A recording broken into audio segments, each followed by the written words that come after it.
Bem-vindos de volta. Vamos à segunda parte da aula dessa semana.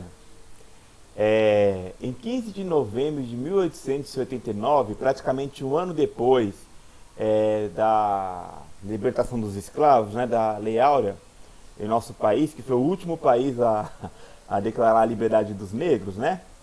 Inicia o período republicano no Brasil, a Primeira República ou República Velha, como alguns livros vão chamar, né? No dia 19, ou seja, 4 dias depois, a nova bandeira, que é que a gente conhece hoje em dia, ela é criada, e vale dizer que nessa bandeira, né, vem aquela descrição de ordem e progresso. Então a bandeira já deixa claro que o nosso país, ou seja, os governantes republicanos, têm uma visão positivista, né? Eu não vou me ater muito a falar do positivismo, porque eu acho que vocês já trataram nisso na disciplina de epistemologia da ciência lá e tal, já tiveram isso no passado, ok? Espero que já tenham tido, pelo menos. E para quem não lembra da história também, nessa República Velha, o capital, né, o pessoal que tinha mais poder econômico predominava. Então nessa época o café estava em plena expansão e também tinha o leite. Então quem governava de fato o país nessa época ou era de São Paulo, representando o pessoal do café, ou era de Minas Gerais, representando o pessoal do leite, né? Por isso que é chamado de política do café com leite, tá? Era uma alternância do poder entre os dois estados para governar o país inteiro.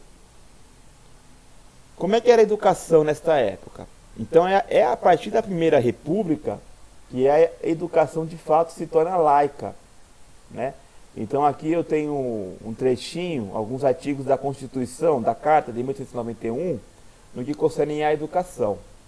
Então o artigo 35 fala o seguinte, ó: incumbe outro sim ao Congresso, mas não privativamente, velar na guarda da Constituição e das leis e providenciar sobre a necessidade de caráter federal, animar no país o desenvolvimento das letras, artes e ciências, bem como a imigração, a agricultura, a indústria e comércio, sem privilégios que tolham a ação dos governos locais.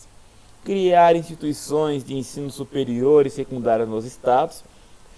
Aqui vale a pena mencionar o seguinte, tá?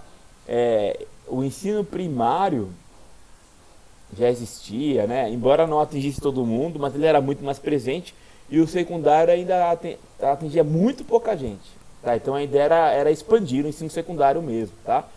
E o secundário aqui nessa época não é ensino médio como a gente pensa hoje, tá?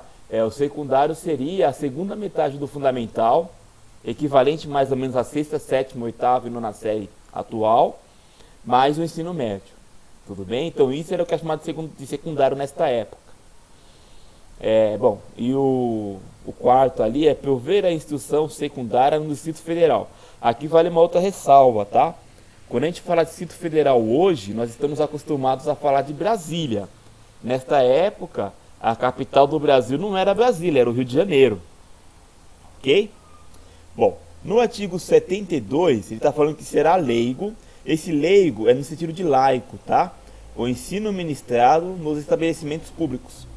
Então há de fato um rompimento da religião com a educação, tá? Ainda falando sobre a educação na Primeira República, ela ganha um caráter seriado nacional de fato, né, de maneira padronizada. Em 1911, se eu não me engano, posso estar enganando um pouco da data, começa o exame preparatório, que hoje nós vamos chamar de vestibular, né? A educação já era conteudista, tinha muito conteúdo, o aluno tinha... Era uma educação estritamente bancária, no sentido de Paulo Freire mesmo, né? Então o professor ele passava muito conteúdo que o aluno tinha que decorar e depois cuspir de volta, tinha que sacar de volta na prova. É uma educação bancária, é uma educação enciclopédica. Um outro problema, pelo menos do meu ponto de vista, né, para a educação brasileira, é que há uma forte importação de estratégias de fora. Então, ao invés dos nossos governantes se preocuparem em conhecer o nosso país e ver as reais necessidades que nós temos aqui, eles preferiam ir até lá fora e pegar o que tinha de fora para implantar aqui. E é óbvio que muitas das experiências deram errados, né? E um outro ponto também é que os governantes tinham uma visão imediatista. Então eles não estavam preocupados em fazer uma proposta educacional para recolher os frutos a longo prazo. Não. Tinha que ser uma coisa que resolvesse o problema imediato, agora. Ok? Vamos dar uma pausa na aula dessa semana e vamos ao nosso segundo questionário, gente. Até daqui a pouco.